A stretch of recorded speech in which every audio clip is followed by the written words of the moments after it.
Welcome sa ating munting YouTube channel. Please support my videos. Comment, like and subscribe po mga idolo. Maraming salamat po. Story present. Super Devo Uling System.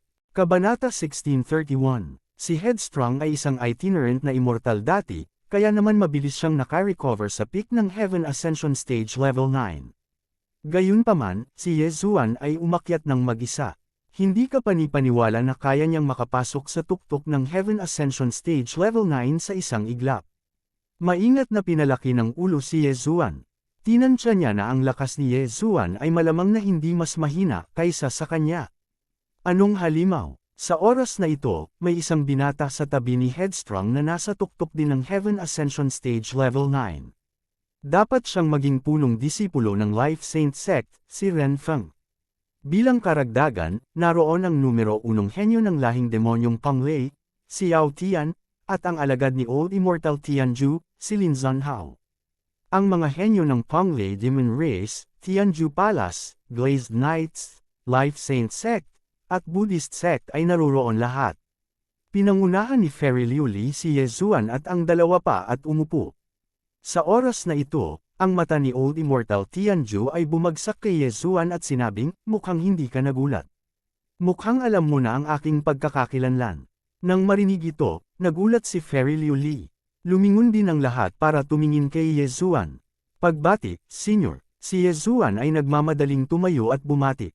Ayos lang, napanood ko ang paglaki mo mula sa Blood Rock Continent hanggang sa kung nasaan ka ngayon. Hindi na kailangang pigilan, mabagal na sabi ni Old Immortal Tianju. Noong nakilala niya si Yezuan noon, nakikipaglaban si Yezuan sa lahing demon. Nang maglaon, hindi niya matiis na makita ang demon race of the wasteland na mawala, kaya siya ay pumasok upang pigilan ito. Sa oras na iyon, si Yezuan ay nasa Void God Realm lamang. Hindi man lang siya supremacy. Pagkasabi pa lang nito ay nagulat ang mga tao sa paligid. Blood Rock Continent. Hindi ba yun ang bayan ng Demon Emperor?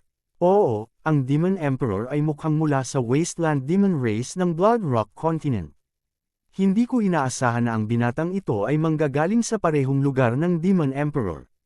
Gayunpaman, ang lugar na iyon ay masyadong baog, kaya ang Old Immortal Tianju ay nag-condensed lamang ng isang energy clone para bantayan ang lugar na iyon. Sa bulwagan ng pagpupulong, ang ilang mga demon race ay nag-uusap sa mahinang boses. Sa wakas ay naintindihan na ni Yezuan.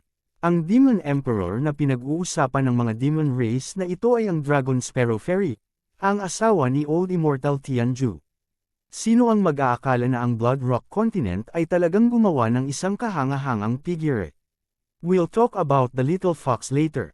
Let's talk business first. Pagkatapos magsalita ni Old Immortal Tianju, hindi niya maiwasang tumingin sa paligid at sinabing, sa pagkakataong ito, hindi maliit ang background ng ating kalaban, dapat malaman ng lahat. Mayroong ilang mga 9th tier na eksperto sa Heaven Ascension Realm mula sa iba't ibang malalaking kapangyarihan na maaaring lumahok. Ngunit sa mga tuntunin ng kahusayan sa pakikipaglaban sa nangungunang antas, natatakot ako na mas mababa pa rin tayo sa kanila. Panipi, tama. Sa pagkakaalam ko, ang Evil Path Holy Land ay nagdala ng maraming eksperto, higit pa sa atin, sabi ni Fairy Liuli. Ang mga tao sa paligid ay hindi maiwasang sukatin siya. Isa ang kahalili ng Emperor of Death, ang Prince of Netherworld ay isa pa, at ang Platinum Holy Light Dragon ay isa pa. Bagamat hindi masama ang Yao Tian ng aking Panglei Demon Clan at Lin Zhanhao ng Tianju Palace, hindi sila may kukumpara sa kanila. Sabi ng isang elder mula sa Demon Race. Hinati nila ang kanilang lakas sa 3 antas. Ang unang baitang ay binubuo ng Wayward 3, ang pangalawang baitang ay binubuo ni Yao Tian at Lin Zhanhao, at ang ikatlong baitang ay binubuo ng mga taong tulad ni Lin Guangyao. Kung ang 3 echelon ay pagsasama-samahin, sila ay makakalap ng 30 tao. Ngunit sa pagkakataong ito, ang Corrupt Path Holy Lands ay nagpadala ng hindi bababa sa 50 tao, kaya medyo mahirap panghawakan. Tahimik na nakaupo doon si Yezuan, nakikinig sa mga talakayan ng iba, at ngini siya ng kanyang puso. Siguradong nasa unang baitang ang kanyang lakas. Kapag dumating na ang oras upang makipagsanib puwersa sa Wayward, maaari nilang labanan ang kahalili ng Emperor ng Kamatayan at ang Prinsipe ng Netherworld. Bilang karagdagan, ang Old 3, Ghost Dome Great Emperor, at Wei Zhenchen ay pawang mga dalubhasa sa Heaven Ascension Realm sa ika-9 na antas. Bagamat ang kanilang lakas ay hindi itinuturing na pinakamataas na baitang, maliban kay Wei Zhenchen, ang Old 3 at Ghost Dome Great Emperor ay dapat nasa ikalawang baitang. Higit sa lahat, si Yezuan ay mayroon pa ring lugar ng pagtatanim. Kahit na nakatagpo niya ang kahalili ng Emperor ng kamatayan, basta't nahuli niya ito, maaaring mapatay niya ito sa isang iglap. Si Yezuan, sa kabilang banda, ay hindi talaga nakinig sa pulong na ito. Ito ay walang iba kundi ang ilang mga strategic deployment, pagbuo ng koponan, at iba pa. Sa anumang kaso, inisip ng lahat na siya ay nasa parehong antas ni Lin Guangyao, kaya hindi nila siya isinapuso. Anak, gusto mong tulungan ng batang si Liu Li na makuha ang Holy Leader Token.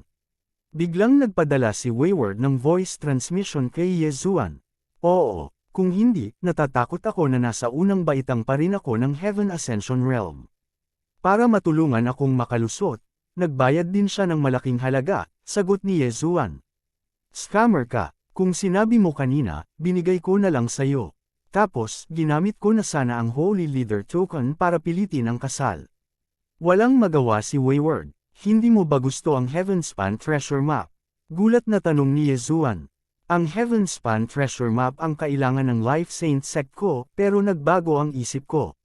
Ngayong magkasama na tayo, magiging mas maginhawa para sa atin na tuklasin ang daanan sa Immortal World sa hinaharap. Panipi, napataas ang kilay ni Wayward at sinabing, ngayong lumabas ka nang wala sa oras, mas pinahirapan mo ako. Gayunpaman, kung talagang magkikita tayo, hindi ako magpapakita sa iyo ng anumang awa. Haha, tapos mag-away tayo pagdating ng panahon. Hindi napigilan ni Yezuan na matawa bilang tugon. Mula nang sumanib sa Immortal Slaying Bloodline, hindi siya nagkaroon ng magandang laban. Ni hindi niya maisip ang kapangyarihan ng mga kasanayang iyon.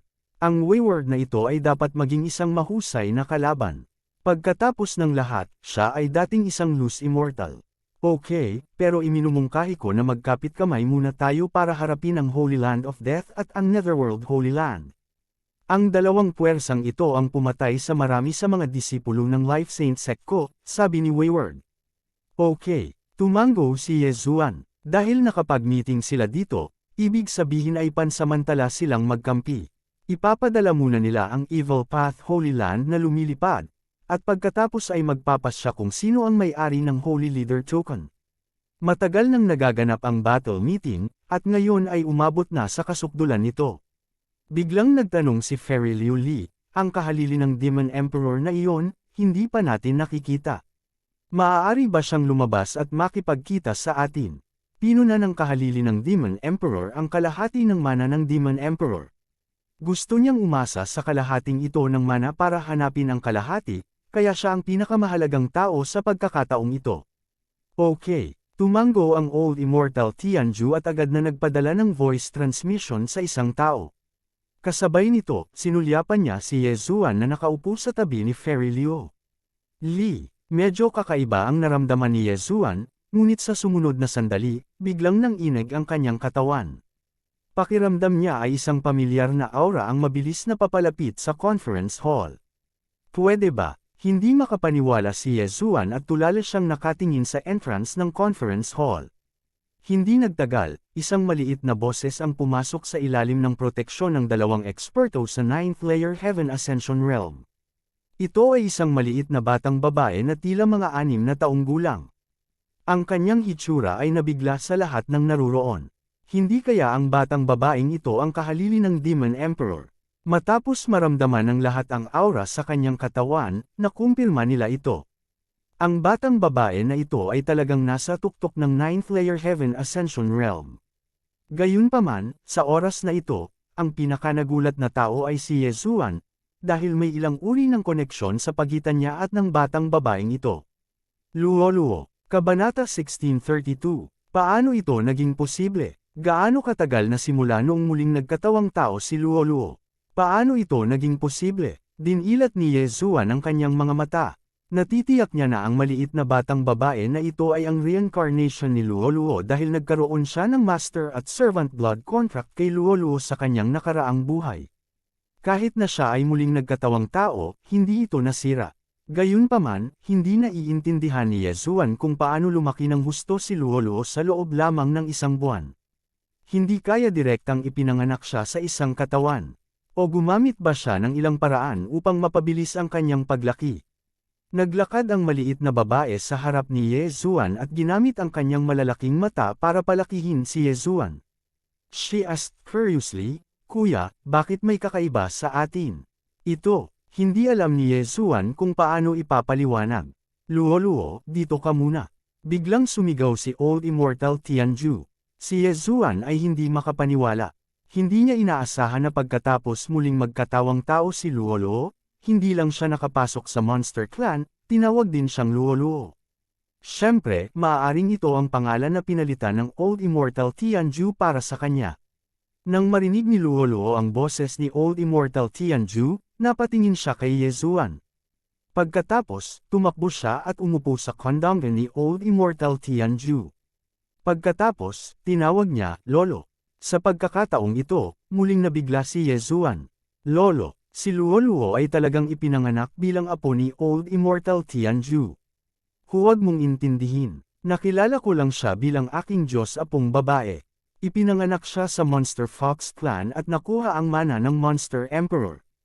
Ang Old Immortal Tianju ay ipinadala kay Yesuan.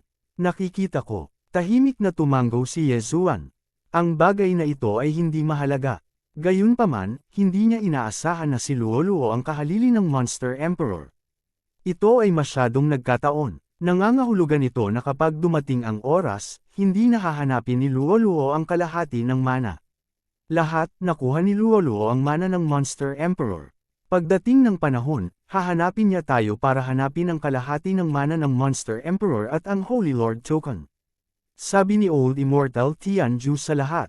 "Bakit bata?" tanong ni Yesuan. Paliwanag ng Old Immortal Tianju, "Siya ay may napakataas na pagkakatugma sa pamana na naiwan ng aking asawa. Pagkatapos matanggap ang mana, lumaki siyang parang 6 na taong gulang na bata. Sa katunayan, ipinanganak lamang siya noong 1 buwan. Kahit na hindi nila alam kung ano ang nangyayari, hindi sila masyadong interesado sa paksang ito. Kung ganoon, sasali rin ba siya sa labanan?" tanong ni Fairy Liu Li. Bagamat siya ay isinilang lamang ng bahagya sa higit sa 1 buwan, tinulungan ko na siyang mag-condense ng soul. Sid, higit pa rito, ito ay nasa aking mga kamay. Kung tungkol sa lakas ng pakikipaglaban, ito ay hindi mas mahina kaysa kay Yao Tian.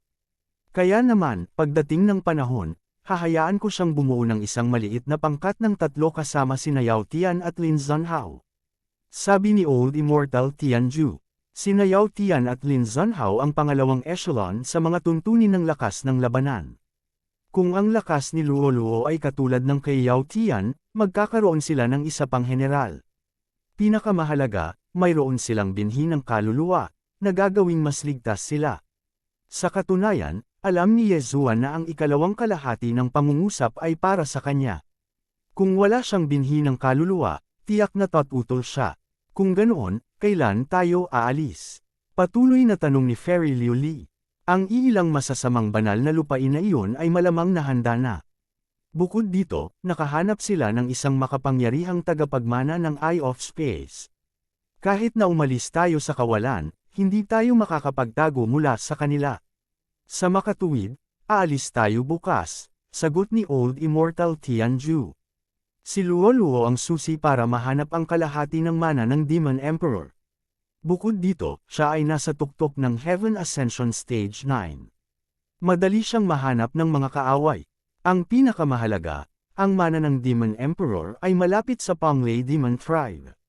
Kung ito ay sa ibang lugar, maaari pa rin nilang gamitin ang teleportation formation para umalis. Sige, bukas na lang. Pagkatapos magsalita ni Fairy Liu Li, diretso siyang tumayo at umalis kasama sina Lin Guangyao at Yi Nain. Para kay Yesuan, nanatili siya rito. Ipinadala ng panig ng Life Saint Sect sina Yesuan at Renfeng para manatili sila sa Ponglei Demon Tribe. Para sa Ponglei Demon Tribe, Tianju Palace, at ang Glazed Knights, kailangan nilang magpadala ng malaking bilang ng mga eksperto, at lahat sila ay kailangang nasa Heaven Ascension Stage 9. Sa Glazed Nights, maraming tao sa tuktok ng Heaven Ascension Stage 9. Halos lahat ng Platinum Knights ay nasa kaharian na ito. Gayunpaman, sila ay masyadong mahina kumpara kay Lin Guangyao, kaya ang Fairy Liu Li ay nagdala lamang ng ilang mga elite, na lahat ay nireranggo sa nangungunang 10. Ang 10 Platinum Knights na ito, kahit na ang kanilang individual na lakas ay hindi kasing lakas ni Lin Guangyao, kapag pinagsama-sama, sila ay maituturing na 2 Lin Guangyao. Para naman sa Panglay Demon Tribe at Tianju Palace, bawat isa ay nagpadala ng 10 Peak Heaven Ascension Stage 9.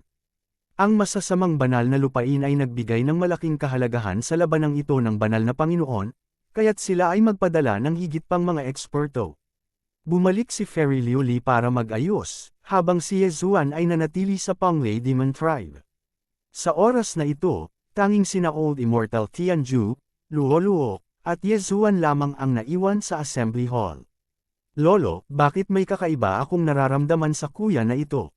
Naguguluhan na tanong ni Luo Luo. Bagamat 1 buwan pa lang siya ipinanganak, mature na ang kanyang katalinuhan.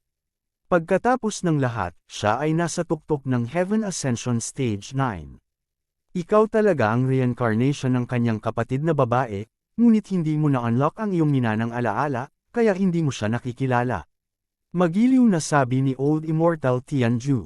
Kung ganoon lolo, bakit hindi mo ako tulungang i-unlock ito? Kakaibang tanong ni Luo Luo. Natagpuan din ito ni Yezuan na kakaiba. Maaaring napigilan ang Heaven Loathing Fox bloodline sa katawan ni Luo Luo, kaya bakit hindi nabuksan ng Old Immortal Tianju ang kanyang minanang alaala? Ito, huminto ang Old Immortal Tianju, pagkatapos ay tumingin kay Yezuan at sinabing, sa totoo lang, nandoon pa rin ang Heaven Loathing Fox bloodline sa kanyang katawan. Kung pilit niyang binubuksan ang kanyang minanang alaala, natatakot ako na haantong ito sa isang heavenly tribulation. Ano, hindi nagtagumpay. Dinilat ni Yezuan ang kanyang mga mata. Dati, sinabi sa kanya ng Fox Ancestor na mayroong 70% pagkakataon. Masama kaya ang swerte niya at na-encounter niya ang 10% chance na iyon. Siguro dahil ipinanganak si Luo Luo sa Fox Demon Clan. Ang Demon Clan natin ay ninuno talaga ng Beast Clan, kaya maaaring na-activate nito ang bloodline sa katawan niya. Sabi ni Old Immortal Tianju. Ang Beast Clan ay ang inapo ng mga tao at Heaven Ascension Beasts. Tulad ng para sa Demon Clan, ito ay ipinanganak pagkatapos na nilinang ang Heaven Ascension Beasts. Sa makatuwid, ipinanganak si Luo Luo sa Demon Clan. Grabe talaga ang swerte niya. Senyor, ano ang dapat nating gawin? Hindi napigilan ni Yezuan na itaas ang kanyang kilay at magtanong. Kung makuha niya ang kalahati pa ng mana ng Demon Emperor, maaaring mabuksan niya ang kanyang minanang alaala. Gayunpaman, kung mayroon siyang Sacred Leader Token, maaaring makapasa siya sa Heavenly Tribulation. Sagot ni Old Immortal Tianju. Sacred Leader Token. Kumunat ang noo ni Yezuan. Ang taong nagpino sa Sacred Leader Token ay magiging master ng Panglay Divine Land. Sa oras na iyon, kung nais ni Luo Luo na makapasa sa Heavenly Tribulation, kung gayon ang kanyang kaligtasan ay madaragdagan ng husto. Gayunpaman, mayroon lamang isang Sacred Leader Token, at nangako siya kay Fairy Liu Li na tutulungan siyang makuha ang Sacred Leader Token. Kabanata 1633. Salamat, Senyor. Nagmamadaling nagpahayag ng pasasalamat si Yezuan. Gayunpaman, ang bagay ni Luo Luo ay ang kanyang usapin, kaya kailangan niyang kunin ang token ng banal na pinuno at tulungan si Luo Luo na sumailalim muna sa kanyang makalangit na kapigatian. Bagamat gusto rin ni Fairy Glaze ang token ng banal na pinuno, hindi ito dapat maging problema kung ito ay naantala. Nakuha ni Luo Luo ang mana ng asawa ko, kaya't maituturing tayong nakatadhana. Gayunpaman, maraming tao mula sa masasamang sagradong lugar ang dumating sa pagkakataong ito. Ang Peak 9th Layer Heaven Ascension Cultivator lang ay higit sa 50, at mayroon silang ilang peak combatant kaysa sa atin, paalala ni Old Immortal Tianju.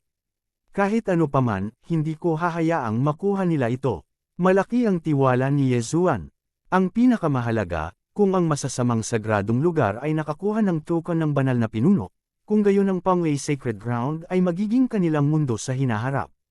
Sa oras na iyon, walang lugar para sa kanila dito. Pagkatapos ng lahat, ang pasukan sa lihim na kaharian ng Bloodstone Continent ay nasa Panglay Sacred Ground. Bukas, aalis sila para hanapin ang kalahati ng mana ng Demon Emperor. Gayunpaman, sa pagkakataong ito, gumawa ng panibagong desisyon si Yezuan. Ipinadala niya ang kanyang pangalawang clone sa Eastern Continent sa gitna ng Panglay Sacred Ground. Pagkatapos, sasamantalahin niya ang oras na ang mga dalubhasa sa masasamang sagradong lugar ay kumikilos upang bunutin ang lahat ng masasamang sagradong lugar.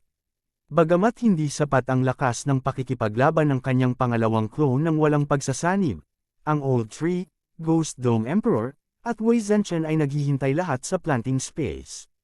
Kung hindi niya kayang sirain ang mga ito, maaaring magpakamatay si Yezuan. Napakabilis, isang araw na naman ang lumipas. Sa ikalawang araw, dumating ang Glazed Knights at ang koponan ng Tianju Palace. Kasama ang Panglay Demons, mayroong kabuuang 30 pick 9th layer Heaven Ascension Cultivator, hindi kasama si Yezuan at ang iba pang mga super combatant. Ang mga super combatant ng Panglay Demon ay ang numero 1 henyo ng mga demon, Yao Tian, at Luo Luo. Ang mga super combatant ng Tianju Palace ay ang alagad ni Old Immortal Tianju, si Lin Zhanhao. Ang mga super combatant ng Glazed Knights ay ang One-Thought Monk at Yezuan. Ang mga miyembro ng Life Saint Sect ay ang Platinum Radiant Dragon Headstrong at punong disipulo, si Renfeng. Kabilang sa mga ito, si Lin Guangyao ng Glazed Knights ay nagtanim ng maikling panahon. Kahit na nilinang niya ang Glazed Treasure Body, ang kanyang lakas ay halos kapareho ng pick 9th layer Heaven Ascension Cultivators ng Panglay Demons at Tianju Palace, kaya ang Glazed Knights ang pinakamahina. Siyempre, naniniwala ang lahat na si Ye ay isang third echelon Heaven Ascension Cultivator lamang, ang koponan ng Tianju Palace. Kailangan kong bantayan ang Panglay Demon Race, kaya pangungunahan ko ang team sa pagkakataong ito. Ang spiritual sense ng Rogue Immortal ay mas malakas kaysa sa Heaven Ascension Realm. Dapat nating subukan ang lahat ng ating makakaya upang maiwasan ang mga scout ng Evil Path Holy Lands, sabi ni Old Immortal Tianju. Ye Tian Tian Tian Tian Tian, Tian Tian Jane A. Tian Yeju Tian. Ang matandang immortal na si Tianju, na namumuno sa koponan sa pagkakataong ito, ay kumikilos bilang isang radar, na nagpapahintulot sa pangkat na ito na maiwasan ang mga mata at tainga ng masamang landas ng mga banal na lupain, at pagkatapos ay hanapin ang lupang pamana ng Fiend Emperor. Hindi niya lang alam kung magiging kasing simple ng kanyang inaakala. Para sa lahing demonyong Panglay, ang namamahala ay isang itinerant immortal mula sa Tianju Palace ng Liuguang Holy Land. Siya rin ay disipulo ni Old Immortal Tianju at senior ni Lin Zhanhao.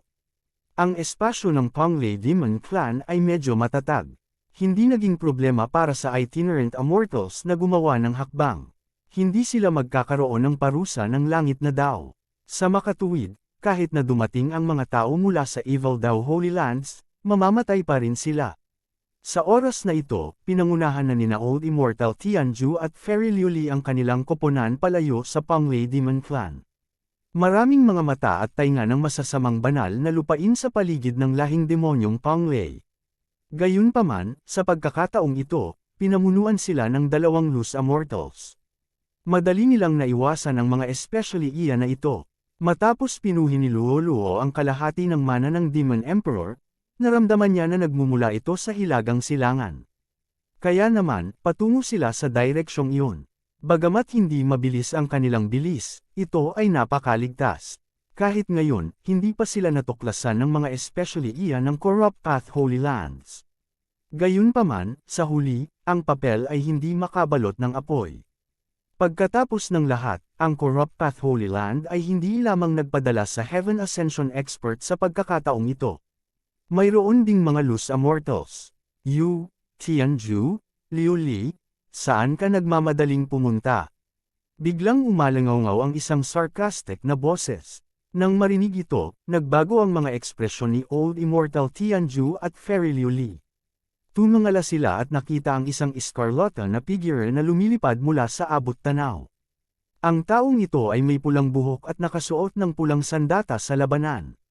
Sa isang kisap mata, nakarating na siya sa harap ng lahat. Shizu, natuklasan mo kami. Kinaikit ni Old Immortal Tianju ang kanyang mga mata at dahan-daang sinabi. Ang taong ito na may katanghaliang gulang na may pulang buhok ay isang loose immortal mula sa Bloodfiend Holy Land. Ang kanyang pangalan ay Chizu. Sok, sa dinami-dami ng taong involved, paano ka namin hindi nadiskubre? Diretso kayo. Akala ko gagamit ka ng diversion tactic. Hindi ko inaasahan na diretso kang kumilos. Dapat ang batang babaeng iyon ang nakakuha ng kalahati ng mana ng Demon Emperor, tama ba? Panipi, ngumisi, si Immortal Chizu at bumagsak ang kanyang tingin kay Luoluo. Sabay kuha ng signal flare sa kamay at pinakawalan. Walang pumihil sa kanya, kung tutuusin, saglit lang ito mapipigilan. Hanggat lumayo si Immortal Chizu, maaari pa rin niyang ipaalam sa iba. Huwag mo siyang pansinin, fair na. Bumantong hininga ang matandang immortal na si Tianju at nagpatuloy sa pamumuno. Dahil nadiskubre na sila, kung gayon kahit na ginamit nila ang kanilang buong bilis upang sumugod, basta't dumating sila ng 5 minuto na mas maaga kaysa sa Corrupt Path Holy Land, sulit pa rin ito. Ang pinakamahinang tao sa panig ni Yezuan ay nasa tuktok ng Heaven Ascension Stage 9. Ang kanilang bilis ay napakabilis. Sa sobrang bilis, wala pang 1 minuto ay nakarating na sila sa kanilang destinasyon. Lolo, nararamdaman ko, ang kalahati pa ng mana ng Demon Emperor ay nasa ibaba, sabi ni Luoluo sa Old Immortal Tianju. Bago makapagsalita si Old Immortal Tianju, nagulat na sinabi ni Immortal Chizu, hindi ko inaasahan na ito ang lugar kung saan ako nagpapahinga. Ang Dragon Sparrow Ferry ay talagang isang dalubhasa sa array. Kahit ang aking espiritual na pakiramdam ay hindi mahanap ang pasukan. Nang marinig ito ni Old Immortal Tianju at ng iba pa, bahagyang nagulat sila, ngunit wala silang sinabi. Ilipat, hanapin ang pasukan sa lihim na kaharian. Agad na nagutos si Old Immortal Tianju. Sa isang iglap, lahat ay lumusab at nagsimulang sirain ang bundok. Pagkalipas ng ilang minuto, may nakakita sa defensive array na itinakda ng Dragon Sparrow Ferry. Ang defensive array na ito ay napakaliit, hindi mas malaki kaysa sa isang ulo. Ito ay lampas sa inaasahan ng lahat. Hayaan mo akong gawin ito. Mabilis na nakabuo ng selyo ang mga lantang kamay ni Old Immortal Tianju at pagkatapos ay tumama sa defensive array. Sa isang iglap, nasira ang array. Ang pinakamahinang tao sa eksena ay nasa tuktok ng Heaven Ascension Stage 9. Masyado silang sensitibo sa spatial fluctuations. Ang defensive array na ito ay pangunahing ginamit upang masakop ang isang partikular na lugar sa array. Matapos masira ang array, ang isang maliit na spatial fluctuation ay agad na nakita ng lahat. Nagkaroon ng spatial crack na kasing laki ng kuko ng daliri sa defensive array. Ang spatial crack na ito ay hindi maaaring ayusin at umiral sa pagitan ng langit at lupa. Kaagad, ang mga eksperto na pinakamalapit sa spatial crack na ito ay gumamit ng mga diskarte sa pagsira ng espasyo upang buksan ang spatial crack na ito. Malaki ito para madaanan ng maraming tao. Kabanata 1634, Bilasan mo, pasok ka. Mabilis na nagutos si Old Immortal Tianju. 12 ng mga tao ang mabilis na nagtipon, at pagkatapos ay direktang dumaan sa spatial crack, pagdating sa harap ng isang dagat ng mga bulaklak. Sa oras na ito, may puting liwanag sa harap ng dagat ng mga bulaklak, na humaharang sa Old Immortal Tianju at Fairy Liuli. Samantalahin ang katotohanan na ang mga masasamang eksperto ay hindi pa dumarating, mabilis na pumasok. Hinimok ni Fairy Liuli. Oo, tumugon ang lahat, at pagkatapos ay direktang dumaan sa puting liwanag, papasok sa dagat ng mga bulaklak. Gayunpaman, pagpasok pa lang nila, tuluyan nang nawala ang aura ng iba, at talagang na-teleport sila sa iba't ibang lugar. Isa-isa silang nagkalat. Pagkatapos, makalipas ang 1 minuto, lahat ng masasamang eksperto ay pumasok sa lupang mana. Bagamat sagana ang Heaven-Earth Yuan Chi dito, wala ito sa Panglay Divine Land. Dapat itong isang maliit na isla na nakatago sa paligid ng Panglay Divine Land. Hindi nakakagulat na hindi natin ito mahanap. Kumislap ang mga mata ni Immortal Chizu. Huwag kayong magsalita ng kalokohan, pumasok kayong lahat. Hinimok ng isang lalaking nakasuot ng itim na baluti. Oo, aking Panginoon. Mabilis ding pumasok sa White Light Path ang mga eksperto ng Corrupt Holy Lands na ito at na-teleport papalayo. Maya-maya, kaunti na lang ang natira sa labas ng puting ilaw. Bilang karagdagan sa Old Immortal Tianju, Fairy Liu Li, at Immortal Chizu, mayroong 6 na maluwag na immortal. 2 sa kanila ay mula sa Nibleng Bone Holy Land at sa Evil Sun Holy Land, habang ang 4 pa ay mula sa Death Holy Land at sa Netherworld Holy Land. Old Immortal Tianju, nakita mo ba iyon? Hindi ka pa sapat para sa Young Master ko. Hindi napigilan ng isang matanda na mapatawa. Siya ay isang maluwag na immortal mula sa Death Holy Land, at ang Young Master na binanggit niya ay ang kahalili ng Death Emperor, simple. Ang laking tono. Natatakot ako na ang kahalili ng Death Emperor ay mamamatay ng 2 magkasunod. Hindi napigilan ni Fairy Liu Li ang malamig na buntong hininga. Napagpasyahan na ang kahalili ng Death Emperor, ngunit ginawa ito ng Platinum Holy Light Dragon. Kung hindi kailanman magiging turn ni Simple. Ang mga salita ni Fairy Liu Li ay lihim na kinukutya ang pagkamatay ni Simple. Liu Li, ipinapayo ko sa iyo na buwagin ang iyong Glazed Knight sa lalong madaling panahon. Kung hindi, kapag namatay ka sa ilalim ng maluwag na walang kamatayang kapigatian, sila ay magiging tulad ng isang grupo ng mga dragon na walang pinuno. Muli siyang pinagtawanan ng matanda. Pagkatapos ng huling insidente, si Fairy Liu Li ay kilala rin ng lahat. Ang kanyang tunay na pangalan ay Liu Li, at siya ang bunsong anak na babae ng The Whistling Xiao. Kung ang pag-uusapan natin ay ang maluwag na walang kamatayang kapigatian, dapat ikaw ang unang dumating. Nabalitaan kong pinipigilan mo ang iyong kapigatian sa loob ng higit sa 300 taon.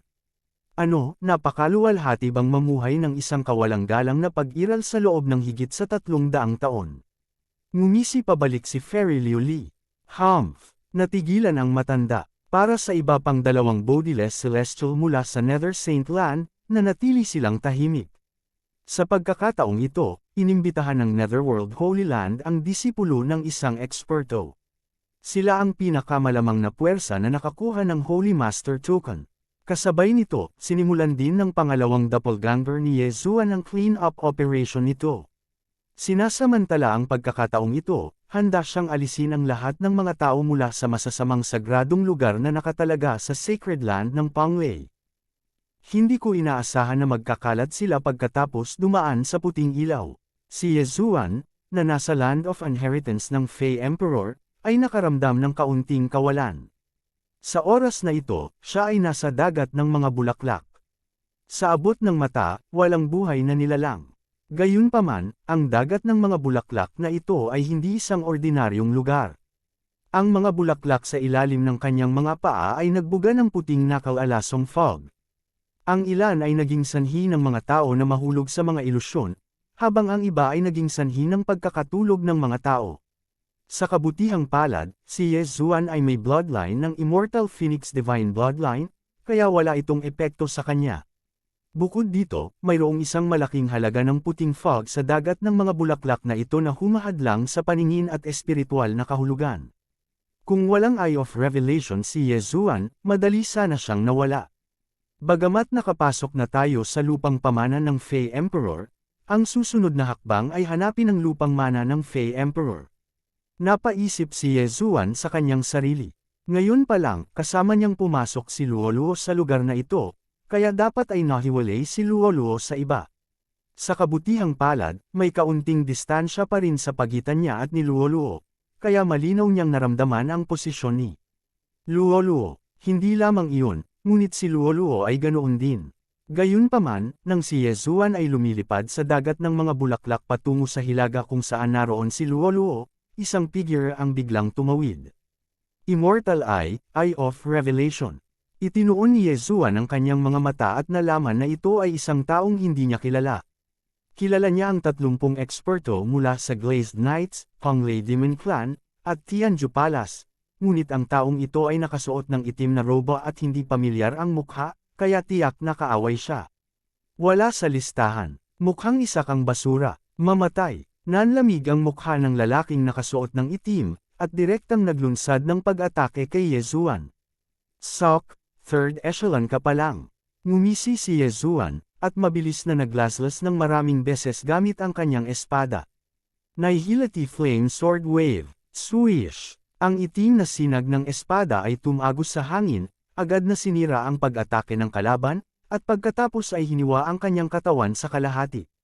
Ang kanyang utak ay naputol, at ang kanyang kaluluwa ay agad na umalis sa kanyang katawan, na pagkatapos ay na-disperse ng Nihility Flame Sword Wave. Ding! Nadagdagan ang killing intent ng host. Isang system notification ang tumunog. Sa kasamaang palad, ang mga taong kapareho ng antas ay hindi nagbigay kay Yeshua ng intensyong pumatay. Bagamat walang gaanong tao ang nakapasok sa lupain ng pamana ng Demon Emperor, lahat sila ay mga natatanging tao sa tuktok ng Heaven Ascension Stage 9. Kung ang lakas ni Lin Guangyao ay nirerango, maaari lamang siyang ituring na karaniwan. Bukod sa 10 Platinum Knights na nalampasan ng Glazed Knights, nalampasan lang niya ang ilang eksperto mula sa Tianju Palace at Panglei Demon Clan. Ang taong ito ay bahagyang mahina kaysa kay Lin Guangyao, kaya siya ay direktang pinatay ni Yezuan. Mabilis na sumugod si Yezuan at kinuha ang Universe Ring. Sa kasamaang palad, dumating ang kabilang partido upang lumaban, kaya natural na hindi siya nagdala ng maraming bagay. Pagkatapos, mabilis siyang sumugod sa hilaga. Batay sa koneksyon niya kay Luoluo, alam niyang sumusugod din si Luoluo sa kanya.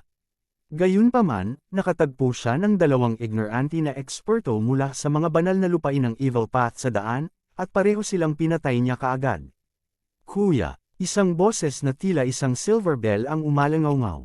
Pagkatapos ng maikling paglalakbay, sa wakas ay nakita ni Yezuan si Luoluo. Dahil sinabi ni Elder Immortal Tianju na si Yezuan ay kanyang kapatid sa kanyang nakaraang buhay, at dahil sa kanyang koneksyon kay Yezuan, lubos na nagtiwala si Luoluo kay Yezuan. Matapos magkita ang dalawa, direktang nahulog si Luoluo sa mga bisig ni Yezuan. Luoluo, nakatagpo ka ba ng anumang panganib sa daan? Tanong ni Yezuan, may nakilala akong hindi ko kilala, pero pinatay ko siya sa isang suntok. Tumango si Luoluo, bagamat siya ay muling nagkatawang tao bilang isang Fox Demon, pagkatapos na manahin ang lupain ng pamana ng Demon Emperor, hindi lamang ang kanyang lakas ay direktang pumailang lang sa Heaven Ascension Stage 9, maging ang kanyang katawan ay napakalakas. Tinansya ni Yezuan na ang lakas ni Luoluo ay maaaring may ranggo sa itaas na gitna ng ikalawang echelon. Luoluo, naramdaman mo ba ang tiyak na lokasyon ng lupang pamana ng Demon Emperor? Tanong ni Yezuan, hindi, pagkapasok ko, ikaw lang ang nararamdaman ko, kuya. Umiling si Luoluo, kung ganoon, hanapin natin.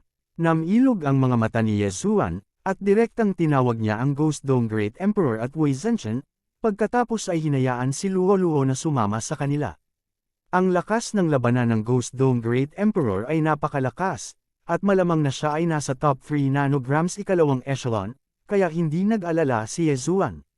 Kabanata 1635, pagkaalis ni Luoluo, ang Ghost Dome Great Emperor, at si Wei Zhenchen, muling ipinatawag ni Yezuan ang Old Tree. Old Tree, baka hindi ka nila makilala, kaya umalis ka na lang kapag may nakilala ka mula sa parehong paksayon, sabi ni Yezuan sa Old Tree. Walang problema, sumagot ang matandang puno, pagkatapos ay naging kidlat at umalis. Pagkatapos mag-mutate, magagamit niya ang 9 Dragons Thunder Flash ng walang cooldown. Ang kanyang bilis ay mas mabilis pa kaysa kay Yezuan, at ang kanyang lakas ay malamang na makaipit sa unang echelon. Kahit na may makasalubong sa kanya mula sa ikalawang echelon, malamang na mamamatay lamang sila. Walang ibang paraan. Pagkatapos ng lahat, sa pamamagitan ng transmission ni Fairy Glaze, alam ni Yezuan na mahigit 60 tao mula sa Wicked Path Holy Land ang dumating sa oras na ito, at lahat sila ay nasa tuktok ng Heaven Ascension Stage 9. Sa panahon ng paghahanap, nakatagpo din si Yezuan ng ilang tao mula sa parehong paksayon. May mga Platinum Knights mula sa Glazed Knights, at mga eksperto din mula sa Yao Clan. Gayunpaman, pagkatapos makipagpalitan ng tingin sa kanila, direktang umalis si Yezuan upang hanapin ang tunay na lokasyon ng mana. Sa wakas, 10 minuto matapos pumasok si Yezuan sa lokasyon ng mana ng Yao Emperor, biglang kumalat ang isang aura. Kuya, nararamdaman ko ang aura ng kalahati ng mana ng Yao Emperor. Ipinadala ni Luoluo. Matapos magkita sina Yezuan at Luoluo kahapon, naunawaan ni Luoluo ang kakayahang may hatid ang kanyang boses sa kalawakan. Ito ay nagkataon na dumating sa madaling gamitin. Bakit hindi ko naramdaman? Si Yezuan ay medyo naguguluhan. Nagmamadali siyang nagtanong, nasaan na? Kung ako ay nasa Hilaga, ito ay hilagang silangan sa iyo, sagot ni Luo. Okay, fair na. Walang sinabi si Yezuan at agad na sumugod. Naisip niya na maaaring may nakahanap ng mana ng Yao Emperor. Kailangan niyang magmadali, o hindi niya malalaman kung sino ang kumuha ng mana. Matapos marinig ang balitang ito, si Luo at ang lumang puno ay sabay na sumugod sa kinaroroonan ng mana ng Yao Emperor. Ang unang dumating ay si Yezuan. Nakita niya ang isang plataporma sa gitna ng dagat ng mga bulaklak, ngunit wala sa plataporma. May kumuha nito. Sa kabutihang palad, hindi umalis ang taong nag-alis sa kalahati ng mana ng Demon Emperor. Ito ay isang binata na nakapula. May hawak siyang interspatial ring sa kamay niya. Kailangang malaman ng isa na ang mana ng Demonic Beast Emperor ay malamang na may token ng Holy Leader. Ngayong nakuha na ng binatilyong ito na nakasuot ng pula ang Demonic Beast Emperor's Inheritance. Malamang na ang token ng Holy Leader ay nasa kanyang mga kamay. Mukhang ang taong ito ang number 1 sa Dragon Demon List, ang Bloodthirsty Berserk Dragon Blood Spring Autumn. Sa kanyang Eye of Revelation, agad siyang nakilala ni Yezuan. Ang Bloodthirsty Berserk Dragon ay isang bagong sangay ng Colossal Dragon Clan. Ang kanilang husay sa pakikipaglaban ay napakataas, at itong si Zhu Changqiu ay isang henyo ng Bloodthirsty Berserk Dragon Clan. At the same time, siya rin ang pinakamalakas. Gayunpaman, itong Bloodthirsty Berserk Dragon, si Zhu Changqiu, ay nasa ikatlong echelon lamang. Walang dapat ikatakot. Naalala ko, mukhang ikaw si Liuli. Magsasalita pa lang si Blood Spring Autumn, sumalakay si Yezuan. Death Warrant, Nihility Flame Sword Wave, napunit sa hangin ang mga bahid ng itim na espada chi. Ang mga pag-ataking ito ay maaring ituring na madali si Yezuan, dahil ang layunin niya ay gawing ibaba ang bantay ng Blood Spring Autumn, at pagkatapos. Hindi mo alam kung ano ang makakabuti sa iyo.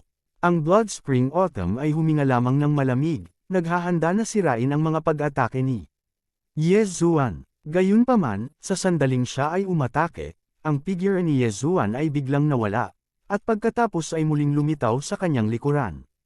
Mata ng Assassination, RIP. Isang malutong na tunog ang umalangaw, at ang Bloodthirsty Berserk Dragon, si Zhu Changqiu, na unang nireranggo sa Demonic Dragon List, ay hiniwa ni Yezuan ang kanyang ulo. Kasunod nito, nawala ang kanyang kaluluwa. Instant kill. Anong ranggo ang una sa listahan ng Demonic Dragon? Napakahina. Si Yezuan ay nang-aalipusta, at pagkatapos ay mabilis na inalis ang Universe Ring ni Zhu Changqiu at ang Demonic Emperor's Universe Ring. Sa wakas ay nakuha ko na ang kalahati ng Demonic Emperor's Universe Inheritance. Hanggat ibibigay ko ito kay Luo, magagawa nitong linangin ang Myriad Fin Treasured Body. Ito ay isang bagay na mas malakas pa kaysa sa Liuli Treasured Body. Hindi napigilan ni Yezuan na mapabuntong hininga.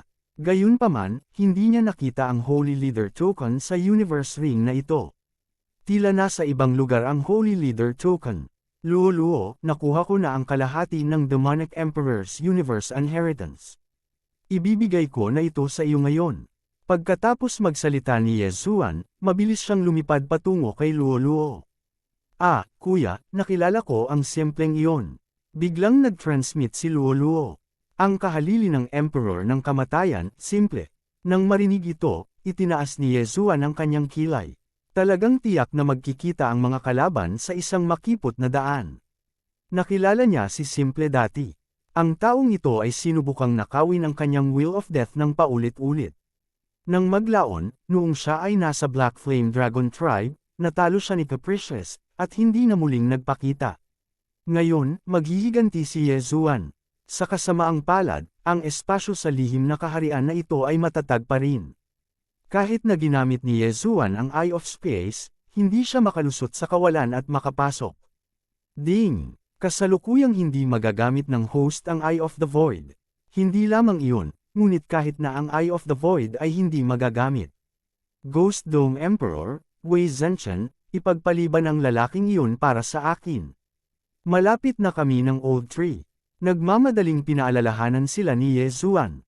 Ang kahalili ng Emperor ng Kamatayan, simple, ay isang sobrang puwersa sa unang Esailon. Si Luoluo at Ghost Dome Emperor ay nasa pangalawang Esailon, at si Wei Zhenchen ay nasa ikatlong Esailon. Hanggat nakakapit sila hanggang sa makarating sila, simpleng patay na karne. Ang Kuya Monk na iyon ay darating para tumulong. Sa sandaling ito, biglang nagpadala ng mensahe si Luoluo. Kuya Monk, One Thought Monk ba ang tinutukoy mo? Kinaikit ni Yezuan ang kanyang mga mata. Ang One Thought Monk na ito ay dalubhasa rin sa ikalawang echelon. Bukod dito, siya ay mula sa banal na lupain ng Budismo. Mas madali para sa kanya ang pakikitungo sa One Thought Monk kumpara sa iba. Isa pang pangit na monghe na nakasuot ng pula at kulay abo na damit ay narito. Nang marinig ito, natigilan si Yezuan. Ang mga pangit na monghe na nakasuot ng pula at kulay abong damit ay dapat na ang Flowery Monk at Meat Monk ng Evil Sun Holy Ground. Ang master ng Evil Sun Holy Ground ay tinawag na Evil Buddha.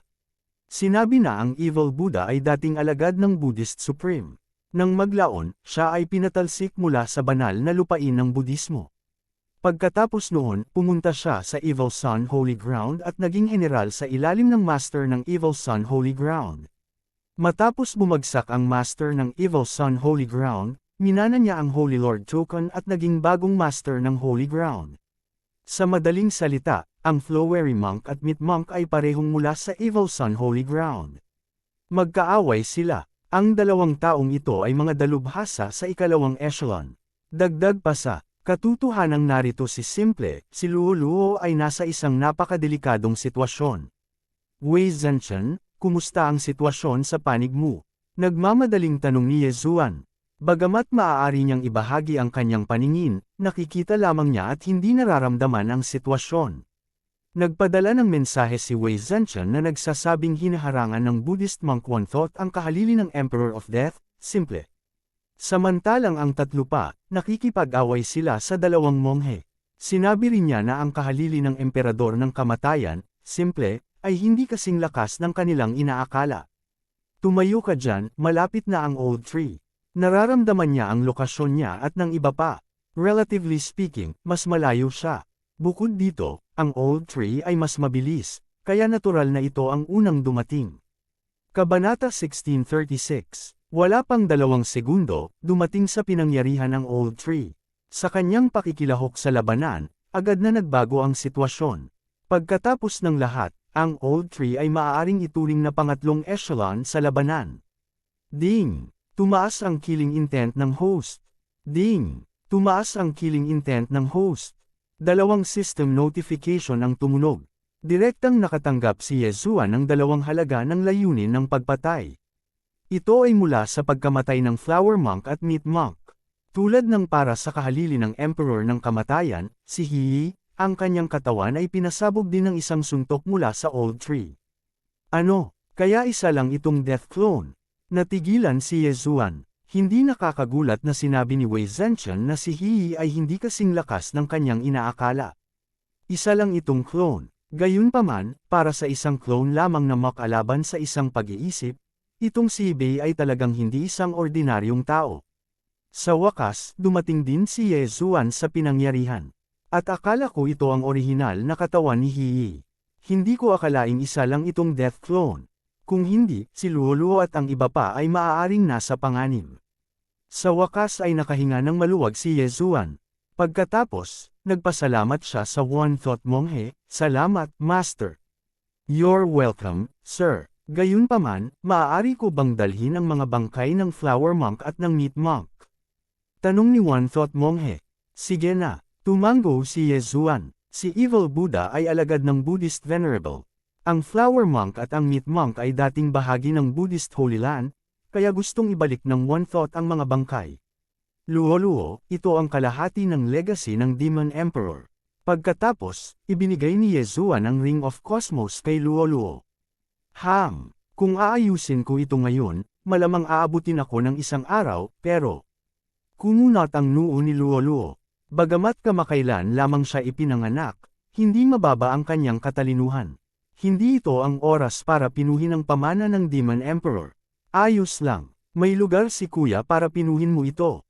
At saka, baka mahanap mo lang ang Holy Lord's Medallion pagkatapos mong pinuhin ang legacy ng Demon Emperor. Hinaplos ni Yezuan ang kanyang buhok ng buong pagmamahal bago siya itinago sa lugar ng pagtatanim. Kung sino paman, hindi sila maiimbak ni Yezuan hanggat nilalabanan nila.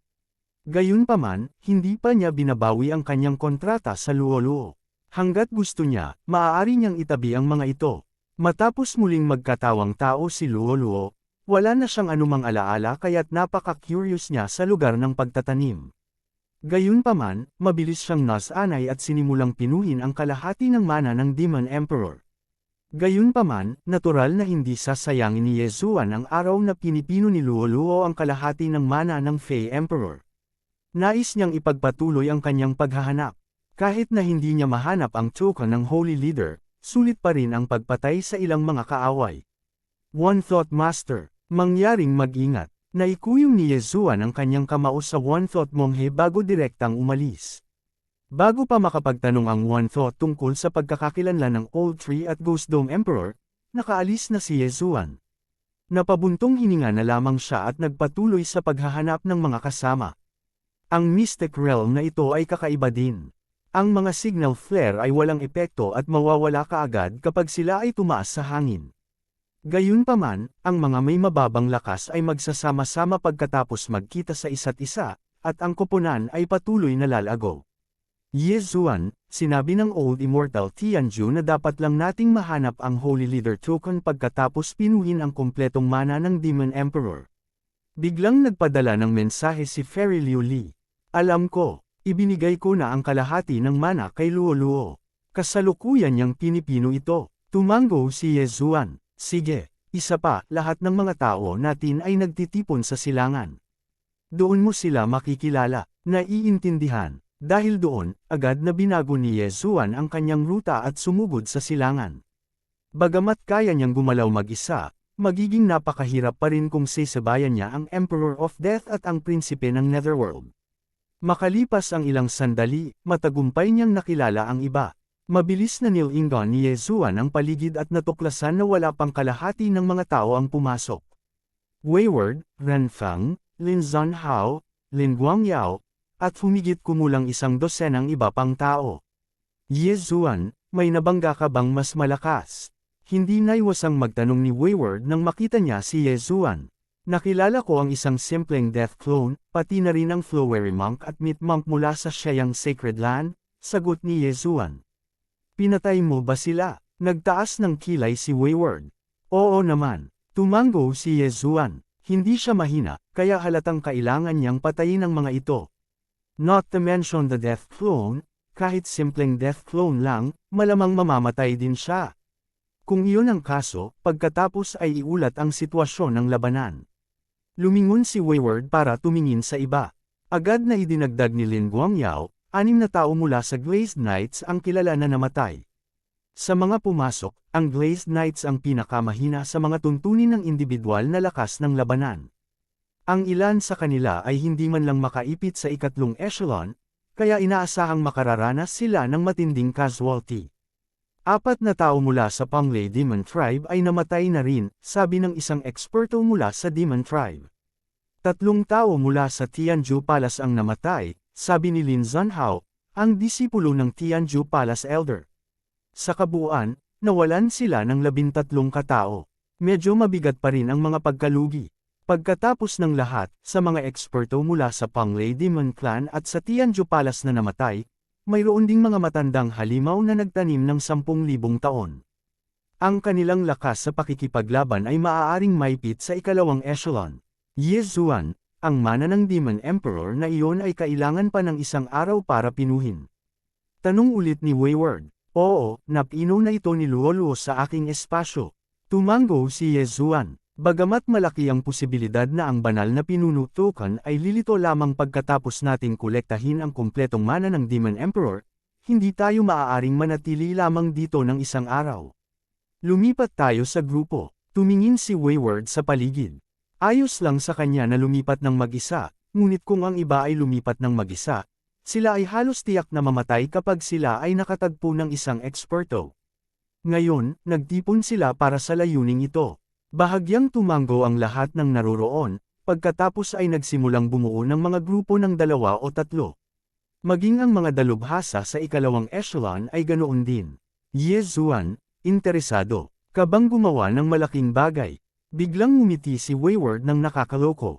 Anong ibig mong sabihin? Kinaikit ni Ye Zuan ang kanyang mga mata. Alam mo na ang orihinal kung anyo ay isang Platinum Holy Light Dragon, kaya mas sensitibo ako sa Death Aura. Bagamat maliit ang hanay ng dagat ng mga bulaklak na ito, naramdaman ko ang simple. Gayunpaman, kasama niya ang prinsipe ng Netherworld, Nether Limitless, noong panahong iyon, kaya hindi ako kumilos, sabi ni Wayward. So sinasabi mo na gusto mo munang patayin ang 2 pinunong ito. Namilog ang mga mata ni Ye Zuan. Maliwanag, napaniwala siya. Dahil nauna silang pumasok, kung hindi, gagamitin niya ang Death Hunt Command para markahan ang kahalili ng Emperor of Death at ng Prince of Netherworld. Sa ganoong paraan, maaari niyang patayin ang mga ito. Ngayong may kakayahan na si Wayward na maramdaman ang lokasyon ng simpleng tao, mas maginhawa na ito. Hanggat papatayin natin ang 2 ito, ang natitirang mga tao ay walang dapat ikatakot, sabi ni Wayward na nakangiti. If you can sense the other party, then the simple one can sense you too. Noong nagsanib puwersa silang 2, bakit hindi ka muna nila hinanap? Tanong ni Ye Zuan. Haha, ito, alam mo na, medyo nahihiya na, sabi ni Wayward. Ngayon, naintindihan na ni Ye Zuan. Kaya pala ang pagiging kusa ay tuwirang duwag. Kabanata 1637. Sige, sasamahan kita. Agad na tumango si Ye Zuan. Nang marinig ito, tinapik ni Wayward ang balikat ni Ye Zuan at lumingon para sabihin, Renfeng, sumama ka sa kanila. Oo, senyor. Tumango si Renfeng. Pagkatapos, nakipagtulungan si Ye Zuan kay Wayward at umalis. Bagamat 2 laban sa 2, huwag maging pabaya. Ang simpleng iyon ay malamang na maraming undead na nilalang, at ang prinsipe ng Netherworld ay mayroon ding ilang mga ghost puppet. Malamang na mapaligiran tayo, paalala ni Wayward. It's fine. I like being surrounded. Ngumisi si Ye Zuan. Nang nagmamadali sila sa puntong ito ng tagpuan, siya at ang matandang puno ay nagtipon na doon, kaya sa pagkakataong ito, naroon din ang matandang puno. Bukod dito, ang kanyang slaughter seals ay nangangailangan ng hangarin na pagpatay upang mabuo. Hanggat kaya niyang bumuo ng ilang slaughter seals at iset up ang Immortal Slaying Sword Formation, kahit ang itinerant immortals ay mamamatay. Sobrang bagal. Umupo ka sa likod ko. Biglang sabi ni Wayward, pagkatapos ay nag-transform sa kanyang tunay na anyo, ang Platinum Holy Light Dragon. Nang bumalik siya sa kanyang orihinal na anyo, siya ay napakaliit at maliit. Ngunit ngayon, ang haba ng kanyang katawan ay umabot sa 1,000 metro, at ang kanyang bilis ay tumaas ng malaki. Sa daan, nakatagpo sila ng maraming kaaway, ngunit lahat sila ay pinatay ni Ye Zuan ng walang pagbubukod. Kabilang sa kanila ang isang monkwine sa ilalim ng Evil Buddha ng Evil Sun Holy Land.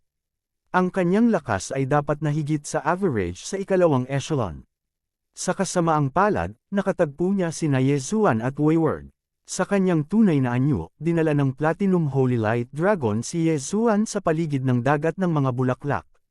Maya-maya, nakaramdam siya ng nakakasukang aura. Nahanap na, naningkit ang mga mata ni Wayward sa paalala niya. Sa Eye of Revelation, walang nakita si Ye Zuan. Tila si Simple ay nasa labas ng kanyang larangan ng paningin. Handa na ako. Mataimtim na tumango si Ye Zuan. Hawak na niya ang pinakamataas na grado na artifact Crimson Flame Sword sa kanyang kamay. I sense the aura of Simple and Nether Limitless. May iilan pa. Gusto mo bang pumunta? Tanong ni Wayward. Nandito na tayo. Paanong hindi tayo pupunta? Nang walang ibang salita, tinapakan ni Ye Zuan ang kanyang mga paa sa likod ng dragon at tumalon patungo sa ulo ng dragon. Alright, leave the easy part to me. I will leave the Prince of Netherworld to you. Hindi na nag-aksaya pa ng mga salita si Wilful at direktang sinisingil. Sa kabilang panig, ang kahalili ng Emperor ng Kamatayan, si Jian Yi, at ang prinsipe ng Netherworld, Nether Limitless, ay naramdaman din ng kusang aura at agad na naghanda para sa labanan. Nang makita ito ng mga nasa likuran nila ay agad nilang inilabas ang kanilang mga armas at tahimik na naghintay. Sa ilang sandali, si Yezuan at ang kanyang sinasadyang figure ay lumitaw sa kanilang mga mata. Last time, tumakas ka. This time, may kasama ka. Sa tingin mo kaya mo kaming ipaglaban? Sigaw ni Capricious. Kung one-on-one na laban, hindi siya mananalo laban kay Capricious.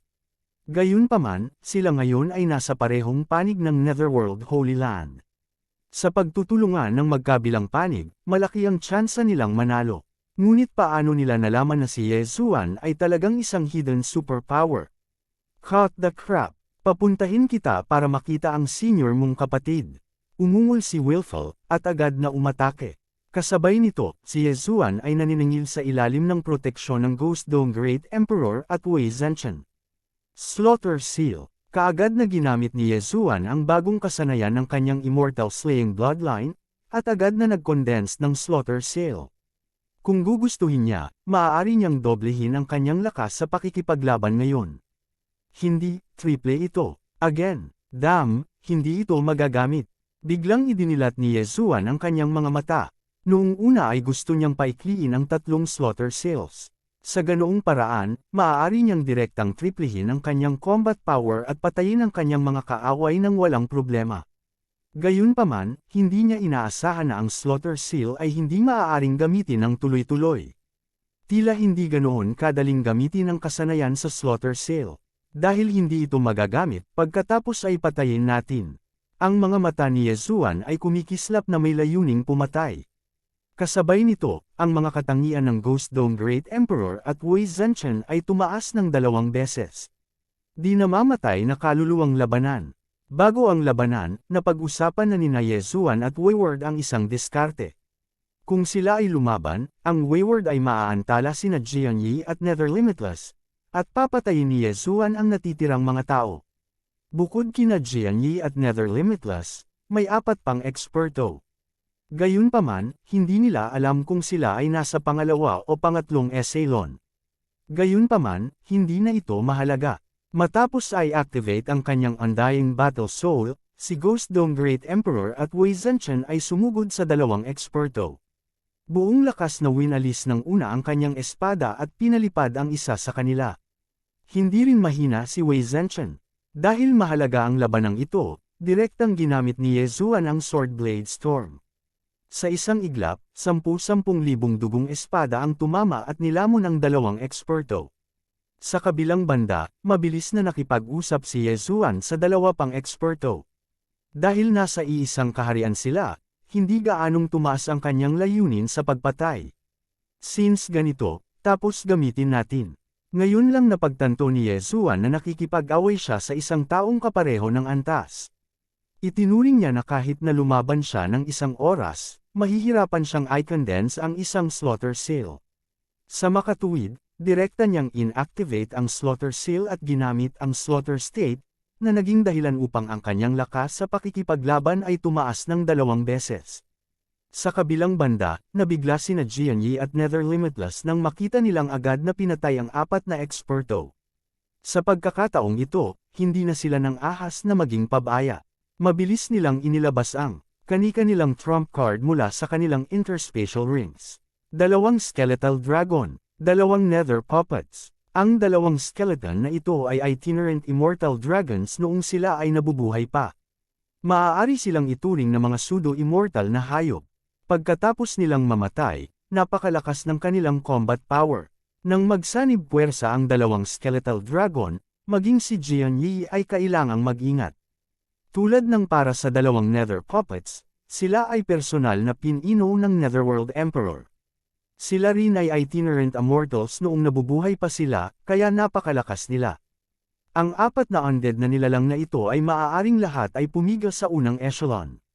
Sa makatuwid, sina Jianyi at Nether Limitless ay may kapangyarihang labanan ng 6 na unang eksperto sa echelon.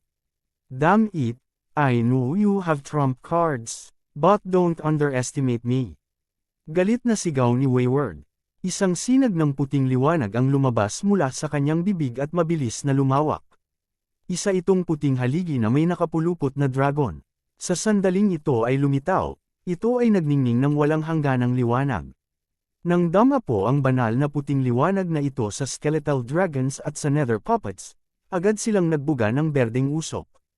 Ang White Dragon Demon Suppression Pillar. Nasa kamay niya talaga ang bagay na iyon. Nagulat si Jian Yi. Ang bagay na ito ay ang kaaway ng mga undead na nilalang. Ito ang pinakamahalagang kayamanan ng Life Saint Sect. Hindi niya inaasahan na nasa kamay ito ni Wayward. Hindi, peke lang yan. Nakita ng matalas na mata na prinsipe ng Netherworld ang mga pahiwatig. Kung ito ang totoong White Dragon Demon Suppression Pillar, ang apat na undead na nilalang ay agad na nadalisay. Nang lumitaw ang White Dragon Demon Suppression Pillar, si Jian Yi at ang Prince of Netherworld ay talagang naisip ang umatras. Gayunpaman, nang makita nila na ang White Dragon Demon Suppression Pillar ay peke lamang, nagpasya silang huwag umalis. Tutal, 6 sila. Gayunpaman, hindi dapat pabayaan si Ye Zuan at ang iba pa. Wei Zhenchen, patayin mo sila. Agad na nagutos si Ye Zuan. Sabay bitaw ng matandang puno. Kabanata 1638. Sa wakas oras na para gumawa ako ng hakbang. Ngumisi ang matandang puno at nagbagong anyo sa Ember of Lightning Fire. 9 na Lightning Fire Heavenly Dragons ang lumipad palabas sa kanyang katawan at inatake ang dalawang pinakamalapit na Netherworld puppet. 9 na Dragon Sky Roaring Strike. Ang kapangyarihan ng hakbang na ito ay hindi mas mahina kaysa sa Sword Storm. Dalawang malalakas na galaw ang ginawa ng sabay at agad na ginawang alikabok ang dalawang Netherworld puppet. Higit pa rito, hindi ito ang katapusan. Utos ng Death Pursuit, mata ng assassination. Direkta itong minarkahan ni Ye Zuan bilang simple, pagkatapos ay agad na kumislap sa likod niya. Kasama ang 9 Dragons Thunder Flash ng Old Shu, ang dalawa sa kanila ay sunod-sunod na umatake, na kumonekta ng walang putol. Si Xian, ang kahalili ng Emperor of Death, ay nagulat at ginamit muli ang kanyang trump card.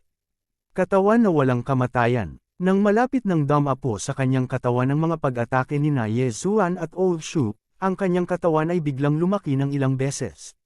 Ang Void Flame Sword Wave at Thunder Fire Feast ni Old Shu ay hindi talaga nagdulot ng kahit kititing na pinsala nang tumama ang mga ito sa kanyang katawan.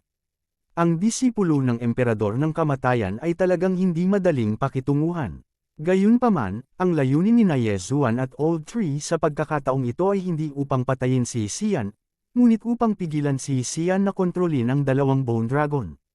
Haha, kunin mo ito. Umalangaw-ngaw ang mayabang na boses ni Xian. Sa susunod na sandali, diretso siyang naglabas ng puting hininga ng dragon. Innate ability, Sacred Dragon's Breath. Ang hininga ng puting dragon na ito ay direktang pumutok sa isang Bone Dragon, agad itong pumutok. Ang hininga ng dragon ng Platinum Sacred Light Dragon ay nagpapataas ng pinsala ng undead na nilalang. Napaka-normal nito na pumatay ng Bone Dragon sa isang hit. Ngayon, dalawang Netherworld puppet at isang Bone Dragon ang agad na nawasak. Ito ang nahuli sa kanilang dalawa. Damn it, fair na. Malaki ang pagbabago ng ekspresyon ng Black Armored Prince of Netherworld nang tumalikod siya at umalis. Matandang puno, habulin mo siya hanggang mamatay. Agad na ipinadala ni Ye Zuan ang kanyang boses sa Old Tree. Imposibleng maglakbay sa kalawakan sa Mystic Realm na ito, kaya ginamit lang ni Ye Zuan ang Death Pursuit Order para markahan ang Prince of Netherworld. Pagkatapos, hinabol siya ni Old Tree, na mayroong 9 Dragons Thunder Flash. Si Xian naman, papatayin muna niya. Hu. 10,000 dugong espada ang tumama kay Xian. Si Ye Zuan at ang Ghost Dome Great Emperor ay sumalakay din mula sa kaliwa at kanan. Sa kabilang banda, ang platinum na banal na dragon ay kumikulam sa lugar, naghahanda na patayin ito sa isang strike. Pumunta ka at tingnan mo ang senior mong kapatid. Sa oras na ito, kumpleto na ang kusang paghalay. Pagkatapos ng babala, ibinuko nito ang dagwang bibig.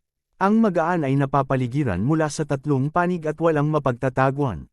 Kinokontrol niya ang Bone Dragon upang tumayo sa pagitan nila ni Caprice.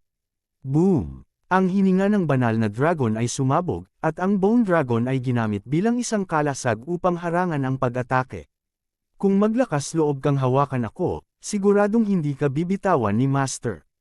Wala siyang ibang choice kundi ilabas ang background niya. Kahit na namatay ang senior kuya mo sa kamay ko, hindi pa ba ako buhay at maayos? Kusa niyang ibinuka ang bibig ng dragon at ngumisi.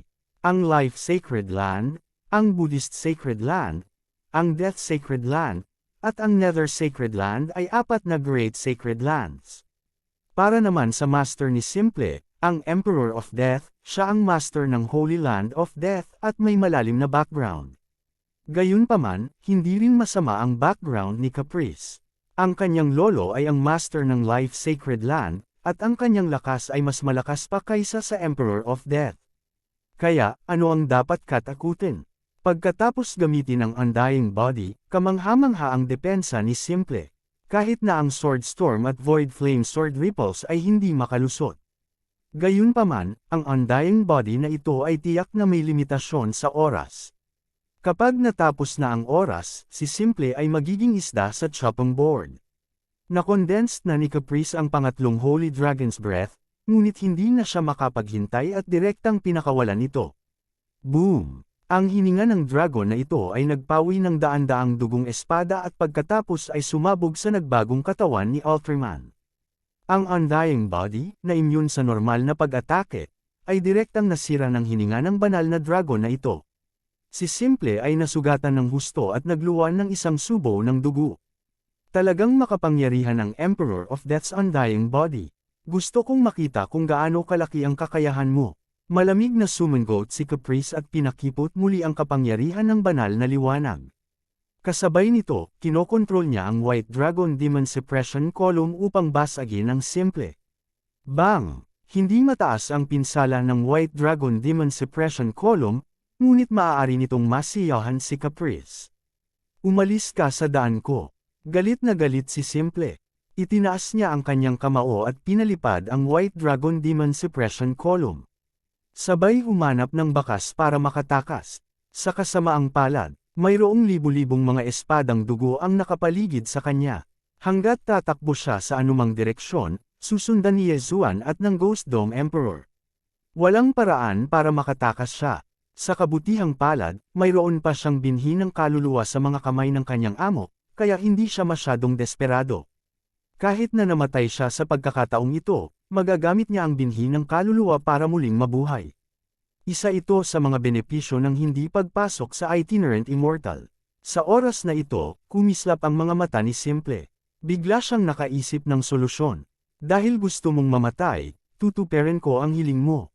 Simpleng umungol sa langit. Pagkatapos, ang chi ng langit at lupa ay biglang nagsimulang umikot ng ligaw at nagtipon sa itaas ng ulo ni Simple. Nang makita ito, medyo nalito si Yezuan. Gagamitin kaya ni Simple ang kanyang trump card at mamamatay kasama sila. Damn, ang taong ito ay sasailalim sa Immortal Tribulation on the spot. Agad na nag-react si Caprice at napabulalas, gusto ng taong ito na pamunuan ang Immortal Tribulation para salakayin tayo. Let's go. Umalis ka. Nagulat din si Yezuan at mabilis na umatras. Ang Immortal Tribulation ay hindi biro, lalo pa ang Immortal Tribulation ng ibang tao. Sa oras na ito, sa pamamagitan lamang ng pagiging isang itinerant immortal makakaligtas sila sa krisis na ito. Ang espasyo dito ay napaka-stable, katulad ng espasyo sa Ponglei Demon Tribe. Kung nakalusot sila sa itinerant immortal, maaari silang lumipat dito. Gayunpaman, ang ikinagulat ni Simple ay nabigo siyang pamunuan ng Immortal Tribulation sa pagkakataong ito. Poof! Biglang kumalat ang Immortal Tribulation Thundercloud sa kalangitan. Walang paraan para sumailalim sa Immortal Tribulation dito. Ano? Nagulat si Simple. Ito ang kanyang huling trick, at hindi niya inaasahan na ito ay mabibigo. Hahaha, yan ang mapapala mo.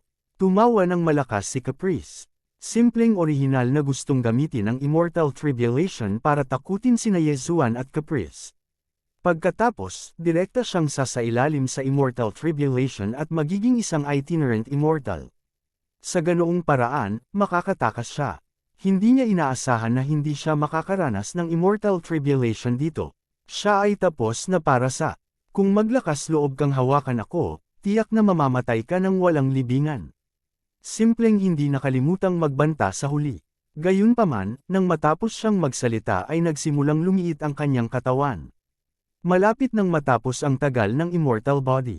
Nang makita ito, nagliwanag ang mga mata ni Yezuan, at sumigaw siya, atakihin siya. Sa isang iglap, 10,000 dugong mga espada ang tumama. Bumaba ang depensa ng lumiit na immortal body, at agad itong natusok. Ding! Tumaas ang killing intent ng host. Isang system notification ang tumunog, na nagpapatunay na si Simple ay pinatay. Kasabay nito, nakuha rin ng Eye of Revelation ni Yezuan ang isang tipak ng natitirang kaluluwa. Void Flame Sword Wave. Poof! Sa isang mahinang kalabog, ang kaluluwa ni Simple ay nabura ni Yezuan. Sino ang kahalili ng emperador ng kamatayan? Hindi siya worth mentioning. Kabanata 1639. Eto, sasanduan ko yung lalaking yun. Sabi ni Wayward kay Yezuan at agad na hinabol ang prinsipe ng Netherworld. Mabilis na itinago ni Yezuan ang Chen Kun Ring ni Wayward. Gayunpaman, nang malapit na niyang panatilihin ang katawan ni Wayward, ang mga mata ni Wayward ay biglang naging dalawang tipak ng death intent na tumaas sa hangin. Pagkatapos, nag-condensed sila sa isang illusory figure. Sino ang nagbigay sa iyo ng lakas ng loob na patayin ang aking alagad? Ang nagsalita ay isang nasa katanghaliang gulang na lalaki. Matapos marinig ito, agad siyang nakilala ni Yezuan. Ang taong ito ay dapat na Panginoon ng Wayward, ang pinuno ng banal na lupain ng kamatayan, ang emperador ng kamatayan. Si Wayward, nahahabulin sana sa Prince of Netherworld, ay biglang tumigil. Tumingin siya sa Emperor of Death at malamig na tumawa. What a joke! You're just an illusory figure. Anong karapatan mong magpakita sa harapan ko? Ikaw ba ang hindi nakakaalam sa kalawakan ng langit at lupa? Dama po ang tingin ng Death Emperor kay Chen Mo. Noong huling pagkakataon, pinatay ni Chen Mo ang kanyang unang disipulo, na naging dahilan ng pagpili ng Death Emperor ng isa pang kahalili. Sa pagkakataong ito, muling pinatay si Wayward. Ang aggro na ito ay nadagdagan. Gayunpaman, tama si Wayward. Isa lang siyang illusory figure ngayon. Anong kakayahan ang mayroon siya? Sa totoo lang, wala akong magagawa sa iyo ngayon. Gayunpaman, mas mabuting mag-ingat ka sa hinaharap. Kumislap ang mga mata ng Emperor of Death. Pagkatapos niyang magsalita, naging dalawang sinag ng puting liwanag siya at pumasok sa katawan ni Yezuan at Wayward ayon sa pagkakasunod-sunod. Ay nako! Hindi lang si Wayward ang hindi nag-react. Si Yezuan ay ganoon din. Nahulaan niya na ito ay isang uri ng marka na iniwan ng emperador ng kamatayan. Ikaw, Emperor ng kamatayan, sinusubukan mo bang humanap ng taong papatay sa akin sa hinaharap? Yezuan, huwag kang matakot. Hihilingin ko sa aking ama na tulungan akong alisin ang markang ito mamaya. Panipi. Pagkatapos magsalita ni Wayward, agad siyang lumipad sa malayo.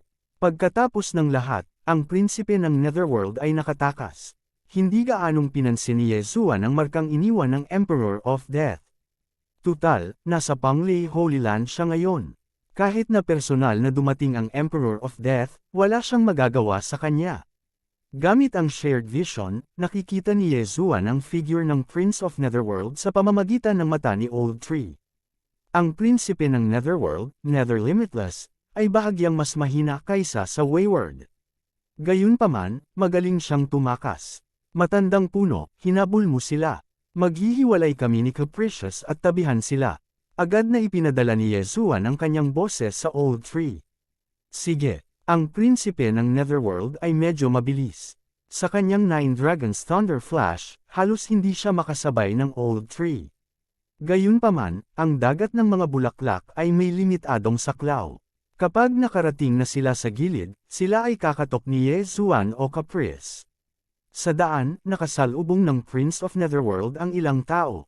May mga Platinum Knights, mga eksperto sa lahi ng demonyo, at mga tao mula sa 3 di-orthodox na sagradong lugar. Gayunpaman, nang makilala ng mga Platinum Knights at mga eksperto sa lahi ng demonyo ang prinsipe ng Netherworld, iniwasan nila siya. Ang prinsipe ng Netherworld ay walang oras para harapin sila. Para naman sa 3 eksperto mula sa Holy Grounds of the Evil Path, natakot sila nang makita nila ang Prince of Netherworld na hinahabol ng hindi kilalang kalbo na elder. Nagmamadali silang umatras. Ang habulan na ito ay tumagal ng mahabang panahon, 1 buong 20 minuto.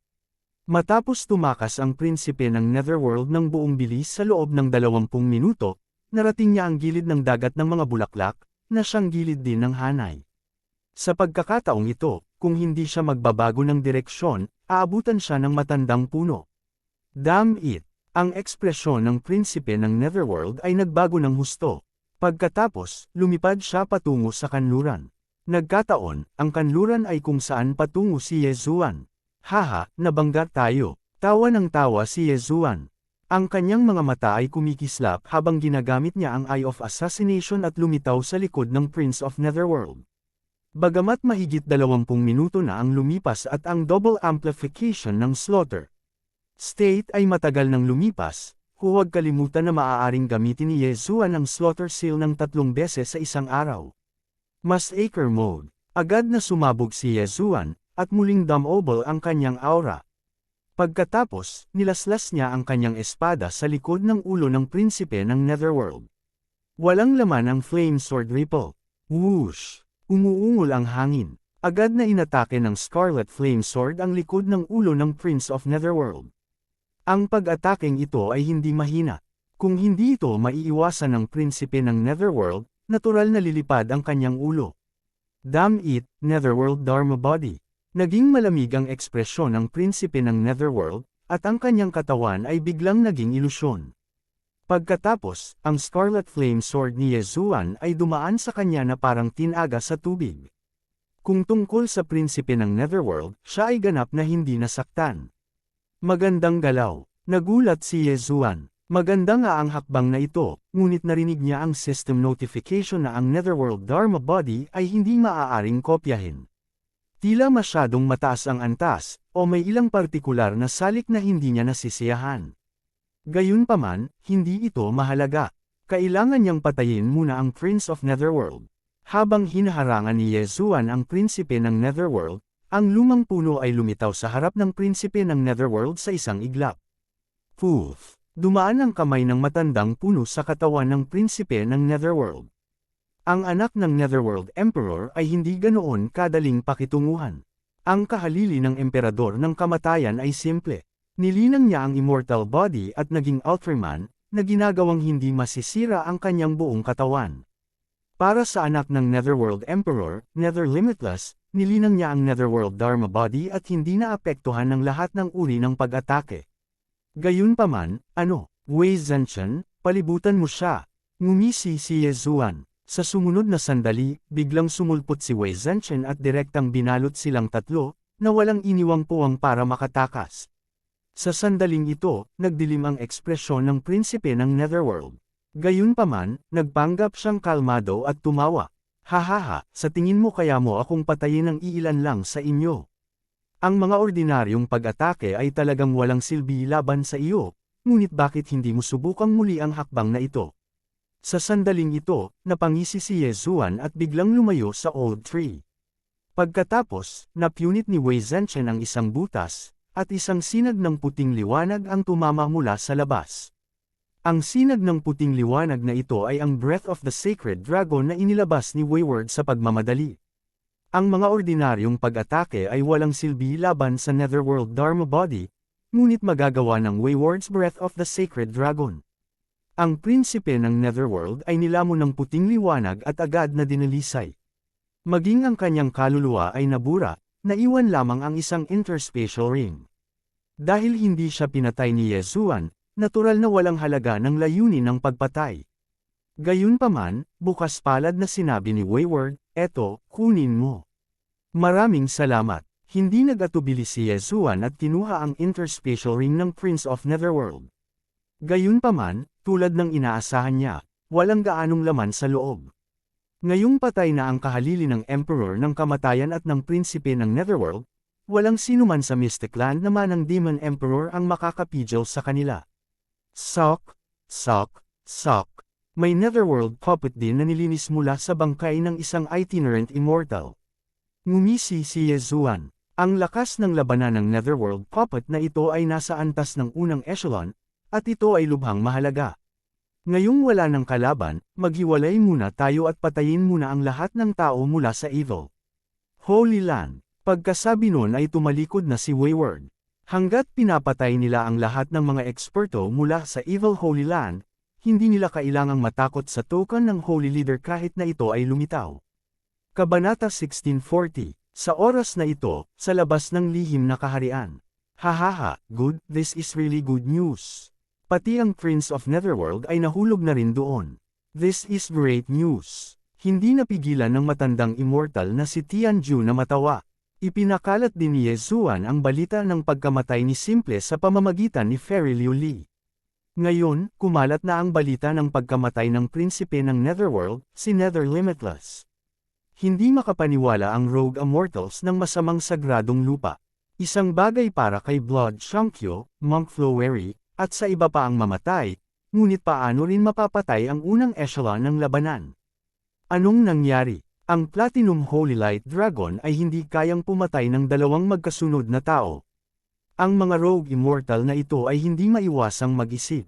Sa oras na ito, ang apat na Rogue Immortals mula sa Sacred Land of Death at sa Netherworld Sacred Land ay gumawa ng desisyon.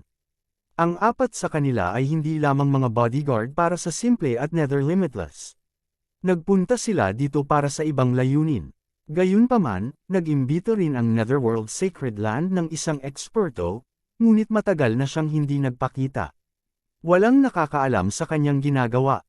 Sa pamamagitan ni Fairy Liu Li at Old Immortal Tianju, halos lahat ng tao sa kampo ay alam ang tungkol sa pagkamatay ni Simple at Nether Limitless, at ang kanilang moral ay napalakas ng husto. Sa kabaligtaran, bumagsak ang moral ng mga masasamang eksperto sa sagradong lupa, at nagsimula silang maging maingat. Kung hindi dahil sa hindi nila mahanap ang labasan, marami sa kanila ang umalis. Sa oras na ito, sina Yezuan at Capricious ay gumagala sa kalangitan sa ibabaw ng dagat ng mga bulaklak, pinapatay ang sinumang kaaway na kanilang nakita. Pagkatapos ng kalahating araw, kakaunti lamang ang nakaligtas mula sa masamang sagradong lupa. Ang ilan ay nagtago sa dagat ng mga bulaklak, umaasang makakaligtas sa kalamidad na ito. Bagamat maraming masasamang eksperto sa sagradong lupa, halos wala sa kanila ang matagpuan ngayon. Sa makatuwid, nagtipon si Yezuan at ang iba pa sa harap ng plataporma kung saan inilagay ang mana ng Shifter Emperor. Hinanap nila ang buong dagat ng mga bulaklak ngunit wala silang nakitang mga palatandaan. Sa makatuwid, ito lamang ang lugar na mas malamang na maging salarin. Isa pang kalahating araw ang lumipas. Sa wakas ay iminulat ni Luoluo, na dinadalisay ang kalahati ng mana ng Shifter Emperor sa planting space. Kuya, tapos na akong magpino. Ang malambing na boses ni Luoluo ay umalangaw sa isip ni Yezuan. Kamusta? Tanong ni Yezuan. Pagkatapos pinuhin ang kalahati ng mana ng Demon Emperor, nakuha ko ang mga alaala ng mana ng Demon Emperor. Alam ko na kung nasaan ang token ng Holy Leader's token. Sumagot si Luoluo, nasa ilalim ito ng kalahati ng mana. Kasabay nito, ang bangkay ni Senior Monster Emperor ay naroon din sa ibaba. Gayunpaman, ito ay protektado ng isang pormasayon. Kung pilit nating bubuksan ito, ang interspatial ring na naglalaman ng token ng banal na pinuno ay madudurog. Oh, okay, bahagyang tumango si Yezuan. Dahil napino na ni Luoluo ang kalahati ng mana ng Demon Emperor at nakuha ang inheritance memories na naiwan ng Dragon Sparrow Fairy, kung gayon dapat ay makuha na niya ang Holy Leader Badge. Gayunpaman, hindi pa tapos ang usapin. Marami pa ring tao sa labas na pinagmamasdan sila. Lumingalinga si Yezuan sa paligid at sinabing, alam na ni Luoluo ang kinaroroonan ng token ng banal na pinuno. Gayunpaman, hindi pa rin tayo nakakapagpasya kung kanino pagmamayari ang token ng banal na pinuno, tama ba? Pakiramdam ko dahil si Lord Luoluo lang ang nakakaalam, kung gayon. Sabi ni Yao Tia ng Panglay Demon Race. Gayunpaman, nag-ambala siya bago niya natapos. Buntong hininga, hindi mo masasabi yan. Kung hindi namin napatay ni Yezuan si Simple at Nether Limitless, sa tingin mo ba magiging ganoon kadali ang bagay na ito? Ngumuso si Wayward. Kung ganoon ano sa tingin mo? Biglang nagtanong si Lin Zunhao ng Heaven Absolute Palace. Simple lang iyan. Iginagalang ang malalakas, kaya natural na gagamit tayo ng lakas para makuha ang kayamanan. Magpapadala ang bawat panig ng isang tao, at ang mananalo sa huli ay makakakuha ng token ng banal na pinuno. Iminungkahi ni Wayward. Sa totoo lang, hindi siya natatakot sa iba. Sa kasalukuyang sitwasyon, ang tanging makakalaban sa kanya ay malamang na si Yezuan. Sa ngayon, may 4 pang paksayon na naroroon, Heaven Absolute Palace, Panglay Demon Race, Glazed Knights, at Life Sacred Land. Sa totoo lang, mayroong ika-5 paksayon, na ang Buddhist Sacred Land. Gayunpaman, ang One-Thought Monghe ay kasalukuyang nasa panig ng Glazed Knights, kaya hindi siya maaaring ituring na isang kinatawan ng Buddhist Sacred Land. Sa parehong oras, ang Heaven Absolute Palace at ang Panglay Demon Race ay nasa parehong panig. Kahit na makuha ni Lin Zunhao ng Heaven Absolute Palace ang Holy Leader's Token, ibibigay niya ito kay Luo Luo. Kung tutusin, nandito sila para tumulong sa pagkakataong ito. Nagpalitan ng tingin sina Lin Zunhao at Yao Tian. Si Yezuan at Luo Luo ay tila may hindi maipaliwanag na relasyon. Hindi ba tutulungan ni Yezuan si Luo Luo? Nangako na ako sa Fairy Glazed Glass na tulungan siyang makuha ang Holy Leader's Token. Gayunpaman, kailangan din ni Luo Luo ang Holy Leader's Token, kaya kailangan kong makuha ito. Pagkatapos gamitin ni Luo Luo ang Holy Leader's Token para mapagtagumpayan ang Heavenly Tribulation, ibibigay ko ito sa Fairy Glazed Glass. Napaisip si Yezuan sa kanyang sarili. Ang iyong Heaven Absolute Palace at ang Panglay Demon Race ay dapat na huminto sa pakikipaglaban. Kaya kitang paliparin gamit ang isang kamay, biglang tumalikod si Wayward at sinabi. Kahit na ikaw ay isang wandering immortal, hindi ako maaaring umatras. Malamig na bamantong hininga si Yao Tian. Kung iyon ang kaso, maaari kang magsama ni Lin Zunhao. Tatanggapin ko ang labanang ito, diretsyong sabi ni Wayward. Nang marinig iyon, nagpalitan ng tingin sina Yao Tian at Lin Zunhao. Ito ay sariling kahilingan ni Wayward, kaya hindi sila magiging hindi makatwiran. Sa one-on-one na sitwasyon, siguradong matatalo sila, pero sa two-on-one na sitwasyon, baka may chance pa silang manalo. Kung ganun, sasaktan kita. Kaagad, si Lin Zunhao ay nagpatawag ng espada, habang si Yao Tian ay direktang nagbago sa kanyang orihinal na anyo. Siya ang Destruction Heavenly Dragon na may pinakamalakas na attack power sa mga Heavenly Dragons. Hindi biro ang pagsanib puwersa nilang dalawa. What do you mean by once a wandering immortal? Ngayon, tuturuan kita ng leksyon. Pagkasabi niyon ay direktang humarap si Wayward sa kanila. Hindi niya kailangang mag-transform sa kanyang orihinal na anyo para harapin ang dalawang tao mula sa pangalawang Esailon. Sa isang iglap, nagpalitan ng suntok silang tatlo. Ang isang labanan sa antas na ito ay medyo bihira. Noong una, inakala ng lahat na kahit papaano ay pipilitin ni Lin Zunhao at Yao Tian ang orihinal na anyo ni Wayward sa pamamagitan ng pagsanib puwersa, ngunit hindi nila inaasahan na sila ay ipapadala sa pamamagitan ng isang suntok ni Wayward mula sa simula. Ang pagkakaiba sa lakas ay kitang-kita sa isang sulyap. Paano siya magiging malakas? Sabay na nag-isip sina Lin Zunhao at Yao Tian. Pareho silang nasa tuktok ng Heaven Completion Stage 9th Tier, ngunit ang kanilang lakas ay mas mahina kaysa kay Wayward, na medyo mahirap para sa kanila na tanggapin. Bukod dito, makikita nila na kung umatake si Wayward ng buong lakas, malamang na mapapatay silang dalawa sa isang iglap. Wala pang ilang segundo, sina Lin Zunhao at Yao Tian ay natalo ng Wayward na mag-isa. How about it? Why don't both of you try again together? Nakangiting sabi ni Wayward. Sa oras na ito, mayroon pa ring 7 tao mula sa Tianju Palace at Panglay Demon Tribe. Kasama sina Lin Zunhao at Yao Tian, mayroong 9 na tao. Isa laban sa 9, hindi ito masaya. Gayunpaman, maraming tao ang naniwala na mananalo pa rin si Wayward. Nagkatinginan sina Lin Zunhao at Yao Tian, at sa wakas ay nahulog ang kanilang mga tingin kay Yezuan. Sa oras na ito, si Yezuan lang ang makakalaban sa Platinum Holy Light Dragon, Wayward. Kung hindi siya gagawa ng hakbang, ang banal na leader na token na ito ay magiging Wayward. Wayward, mag-away tayo. Ipinatawag ni Yezuan ang Scarlet Flame Sword.